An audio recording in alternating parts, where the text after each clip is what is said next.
Hello. Okay, so the last time I discussed on this channel, I talked about the people that had vehicles and they would just be waving at church members, pastors, children of God that God has blessed the vehicle, and they will just move away, zoom off without helping other people. So one of my mothers in the Lord posted on my Instagram and said okay, so it's to bring me to share my experience. So when I was a teacher, that time I was a PTA teacher, and there's this student, some students that you have in your class, they'll be quiet and neat. They are just different from other students. Okay, so my school was a government school. So at that time, I really loved this girl. We live around the same area. So each time I'm going to school, I'll just put her on my lap, and she'll go to her class, I go to the staff room. And her daddy has always been releasing her to me. But this particular day, I was not going to school. My neighbor was going to drop me off at a particular junction. So I told her to enter my neighbor's vehicle. So I dropped the phone. I told my neighbor to drop her off where it would be easy for her to get to school. So my neighbor dropped this girl off, and my phone was off for the rest of the day. In the evening around 7 o'clock, the father called me and said, "Auntie, do you know that particular girl that you helped in the morning didn't get to school?" I was shocked. "What do you mean she didn't get to school?"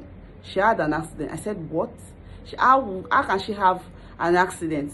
Then he said that the accident is serious, that he described the hospital. Okay, so the story is that when she was going to school, she's supposed to stay on a lane where she will not have to cross the road, but there's this other turning that she will have to cross. It's just a narrow turning. It's a third road. So she was supposed to cross it, just this narrow turning. I don't know how she managed. The vehicle ran on her leg, and they were seeing her bones. And when I rushed to the hospital, I saw the girl.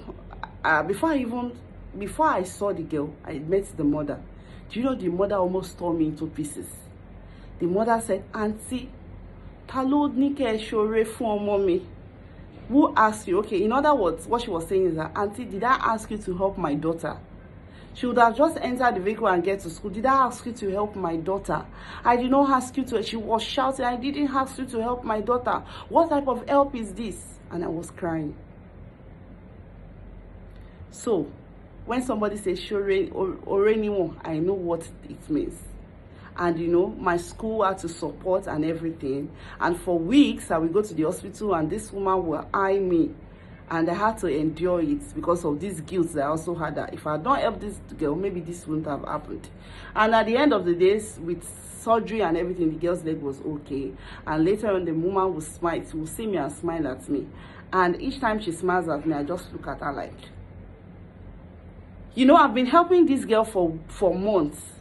There was no problem. And one day I helped her, and something happened, and this woman says a lot.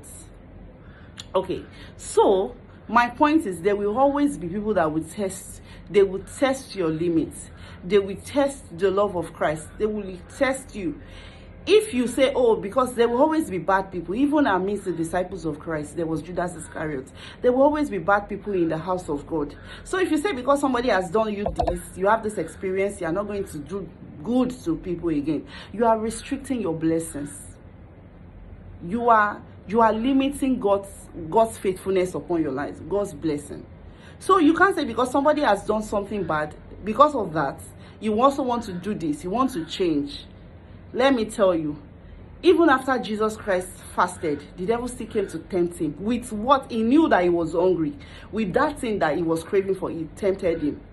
So if you say because somebody has done something to you, that person is just there to tempt you. So it's either you fall or you conquer. So it depends on you. Yes, there will always be ungrateful people on earth, but that does not mean you should stop showing love.